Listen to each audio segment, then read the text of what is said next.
ভারতের সাথে এর আগে আমাদের যেই নতজানু পররাষ্ট্রনীতি ছিল সেটা থেকে আমরা অন্তর্বর্তীকালীন সরকার সরে এসেছি। গণহত্যাকারী শেখ হাসিনাকে ফেরত দেয়া এবং জাতীয় স্বার্থকে কম্প্রোমাইজ করে কোনো রিলেশনে আমরা ইন্টারন্যাশনাল রিলেশন আমরা বিশ্বাস করি না। এর মধ্যে হাই কমিশনে আমাদের ডেপুটি অ্যাসিস্ট্যান্ট হাই কমিশনে হামলার ঘটনায় ভারতীয় অ্যাম্বাসেডরকে তলব করা হয়েছে এবং তারা দুঃখ প্রকাশ করেছে এবং ভারতের পররাষ্ট্র সচিব বাংলাদেশে এসেছে।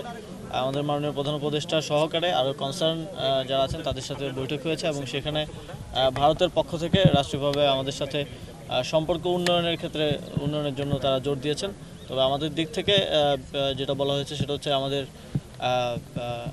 যেই সম্পর্ক উন্নয়নের ক্ষেত্রে উভয় পক্ষেরই কিছু বিষয় অ্যাড্রেস করা প্রয়োজন এবং আমাদের দিক থেকে বিশেষ করে গণহত্যাকারী শেখ হাসিনাকে ফেরত দেয়া এবং তিনি যেন সেখানে বসে যে বিভিন্ন বিদ্বেষমূলক বক্তব্য প্রচার করছেন সেটা বন্ধ করা যায় এই কথাটি বলা হয়েছে। এর পাশাপাশিও আরও কিছু ইস্যুস যেগুলো আপনারা জানেন আমাদের রেগুলার ইস্যুস তিস্তা সহ যেই পানির বন্টন সহ যেই সমস্যাগুলো সেগুলো অ্যাড্রেস হয়েছে, সেগুলো নিয়ে কথা হয়েছে।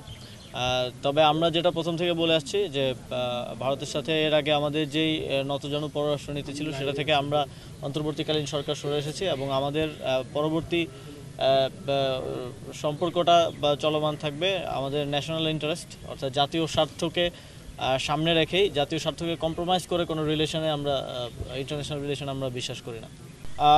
জনপ্রতিনিধি ছাড়া আসলে স্থানীয় সরকার চালানো গভর্নমেন্ট অফিসিয়ালস দিয়ে খুব টাফ হয়ে যাচ্ছে এবং আপনারা জানেন আমাদের যারা অফিসিয়ালস আছে অনেকেই অতিরিক্ত দায়িত্বে এই জায়গাগুলোতে আছেন, ফলে নাগরিক সেবার ক্ষেত্রে অনেক বিঘ্ন ঘটছে। তারপর আমরা চেষ্টা করছি সর্বোচ্চ নিশ্চিত করার।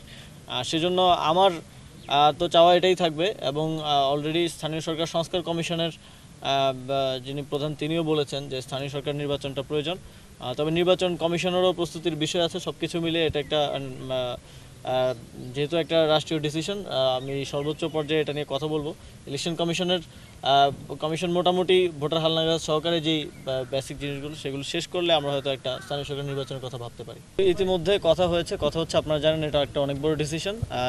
এর সাথে আরও অনেক কিছু জড়িত, যেহেতু একটা ডিভিশন হলে সেখানে প্রত্যেকটা অধিদপ্তর মন্ত্রণালয়ের সব অবকাঠামো করতে হয়, অনেক এখানে আর্থিক সংশ্লেষেরও বিষয় আছে।